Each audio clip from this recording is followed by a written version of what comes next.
چاہے آدھا ہو یا پھر پورا۔ یاد رکھیے گا میری ایک بات، اگر آج میرا شفا سے نکاح نہیں ہوا تو میرا اس گھر سے تو کیا، گھر میں موجود کسی بھی فرد سے تعلق نہیں رہے گا سوائے میری ماں کے۔ پھر آپ اپنے مرحوم بھائی کو جواب دیتے رہیے گا۔ اس نے آخری حربہ استعمال کیا، جس کے بعد وہ جانتا تھا کہ فتح اس کا مقدر ضرور ٹھہرے گی۔ بیٹا، تم میرے سب سے بڑے بیٹے ہو اور مجھے میرے سب اولادوں میں سے سب سے زیادہ عزیز تر بھی۔ تمہاری یہ خواہش میرے لیے بہت چھوٹی ہے۔ تم اگر زندگی میں مجھ سے میری سانسیں بھی مانگو گے تو میں وہ بھی دینے سے دریغ نہیں کروں گا۔ یہ تو پھر میرے دل کے ٹکڑے نے جگر کا ایک حصہ پانے کی خواہش کی ہے۔ تم مطمئن ہو جاؤ اور شام میں تمہارا نکاح شفا سے ہو جائے گا۔ ایک منٹ، نکاح کے ساتھ ساتھ آج ہی رخصتی بھی ہے۔ وہ اپنے لفظوں پر زور دیتے ہوئے بولا، امی، ناممکن، ابو نے مجھے کیا کوئی کھلونا سمجھ رکھا ہے؟ میں ہرگز بھی اس جیسے ہوس کے مارے شخص کو شادی نہیں کروں گی۔ شفا نے روتے ہوئے سمیرہ سے کہا، رہنے دو بس، یہ ڈرامہ بازی کسی اور کے سامنے کرنا۔ پہلے تم نے خود حمزہ کو اس فیصلے کے لیے مجبور کیا ہے اور اب خود کو بچانے کے لیے میرے سامنے فضول قسم کے ڈرامے کرنے کی ضرورت نہیں ہے۔ امی، آپ بھی مجھے ہی قصوروار ٹھہرا رہی ہیں۔ کیا آپ کو بھی اپنی بیٹی پر ذرا برابر یقین نہیں ہے؟ وہ حیرت اور بے یقینی سے گویا ہوئی تھی۔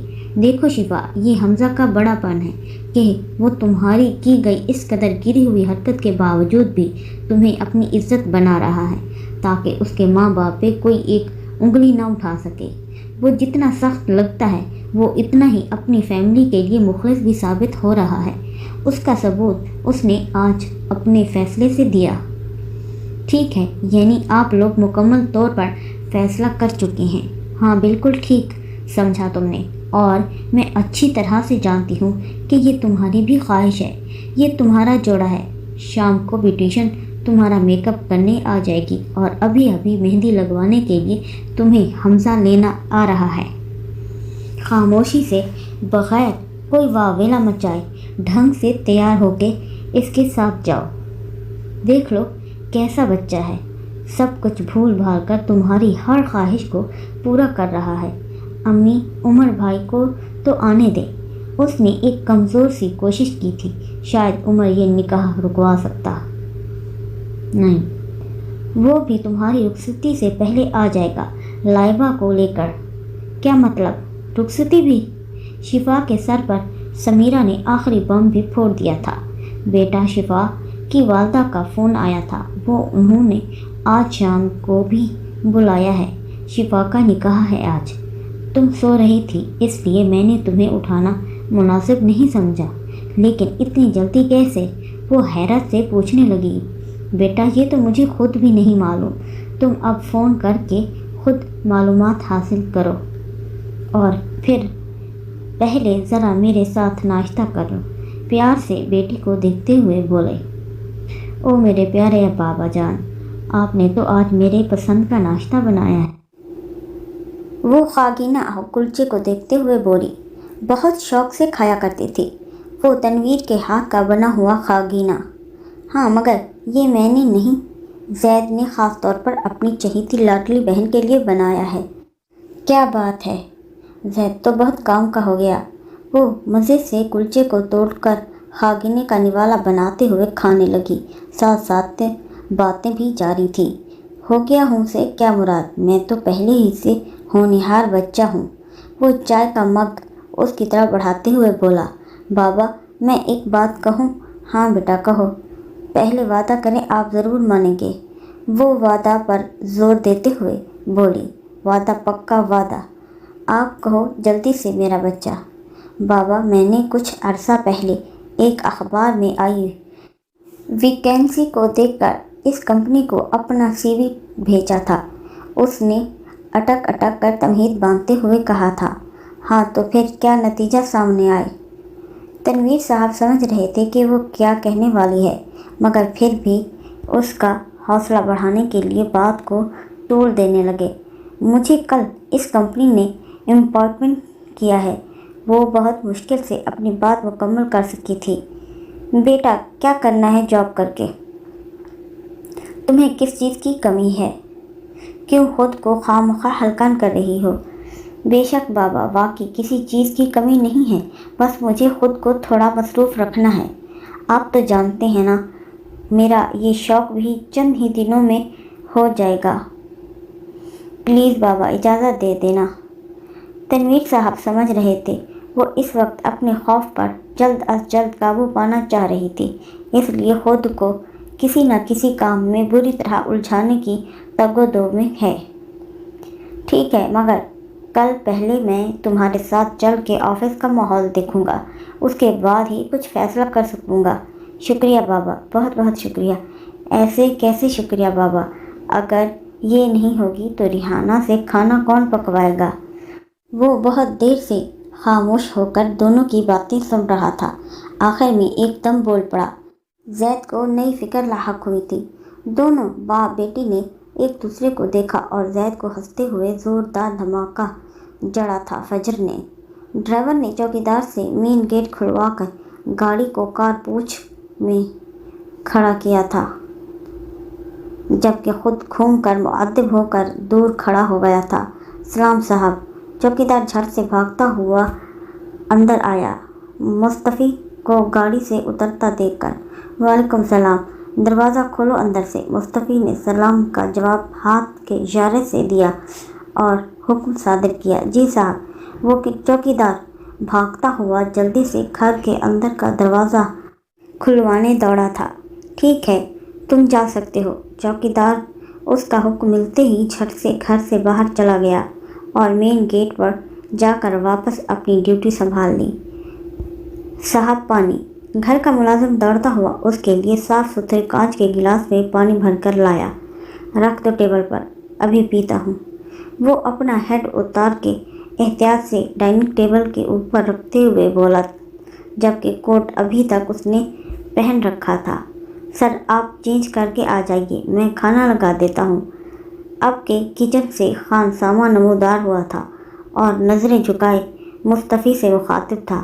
اس کی پرسنالٹی ہی ایسی تھی کہ ہر وقت سب کو اپنے رعب میں جکڑے رکھتی، خاص کر جب وہ گھر میں ہوتا۔ پورا گھر آدم الرٹ رہتا تھا۔ نہیں، میں یونیفارم چینج نہیں کر رہا، ابھی 2 گھنٹے بعد میری دوبارہ فلائٹ ہے اور کھانا گرم کرنے کی ضرورت نہیں ہے۔ ویسے تو یہ بات تمہیں بتانے والی نہیں ہے، مگر پھر بھی آخری دفعہ بتا رہا ہوں کہ فلائٹ سے پہلے میں کھانا نہیں کھاتا۔ اس کا لہجہ نہ چاہتے ہوئے سختی لیے ہوئے تھا۔ وہ اب اپنی ٹائی کی نٹ ڈھیلی کر کے کوٹ سائڈ پہ ترتیب سے رکھ چکا تھا۔ وہ کچھ پرسکون سا ہو کر صوفے پہ گرنے کے انداز میں نیم دراز ہو چکا تھا۔ ابھی اس نے آنکھیں بند ہی کی تھیں کہ موبائل فون کی اسکرین پہ جگمگاتا نمبر رحمان صاحب کے گھر کا تھا۔ اس نے جھٹ سے ایس کا بٹن دبا کے کال ریسیو کی۔ السلام علیکم۔ وعلیکم السلام بیٹا، کیسے ہو؟ دوسری طرف فون پہ سمیرہ موجود تھی۔ جی مامی، میں بالکل ٹھیک ہوں، آپ کیسی ہیں؟ میں بھی خیریت سے ہوں، تمہیں دعوت دینے کے لیے فون کیا تھا۔ اچھا، خیریت؟ دیکھو مجھے پتہ ہے تمہارے لیے یہاں آنا مشکل ہوگا، مگر آج رات میں شفا اور حمزہ کا نکاح ہے، اگر تم تھوڑا سا ٹائم نکال کے آ سکو تو ضرور آ جانا۔ مامی میں پوری کوشش کروں گا آنے کی، مگر وعدہ نہیں کر سکتا۔ وہ گھڑی میں ٹائم دیکھتے ہوئے بولا، جو ابھی دوپہر کا 1 بجا رہی تھی۔ میں ابھی لائبہ کو فون ہی کرنے والا تھا، بس ابھی ہی گھر آیا تھا۔ وہ ابھی پہنچی ہے یا نہیں؟ آج رات تک پہنچ جائے گی۔ مسئلہ سارا یہ ہوا ہے کہ کل عمر کو سیٹ نہیں مل سکی تھی، جس کی بنا پر عمر نے بائی روڈ آنے کا فیصلہ کر لیا۔ ارے لڑکی دیکھ کر گر جائے گی، نیچے سرف کا پانی گرا ہوا ہے، سمیرہ یکدم چلائی تھی۔ کیا ہوا مامی، سب خیریت تو ہے نا؟ دھڑام سے سوہا محترمہ زمین بوس۔ بہت اچھا ہوا، ہونا بھی چاہیے تھا، دیکھ کر نہیں چلتی؟ کہا بھی تھا میں نے تمہیں کہ نیچے سرف کا پانی پڑا ہوا ہے۔ سمیرہ فون پر باتیں کرتے ہوئے ہی غصہ ہوئی تھی، جبکہ سوہا زمین پر گری پڑی تھی۔ زمین بوس ہوئی سوہا اب زور سے رونے کا شکر فرما رہی تھی۔ مامی سب خیریت تو ہے نا؟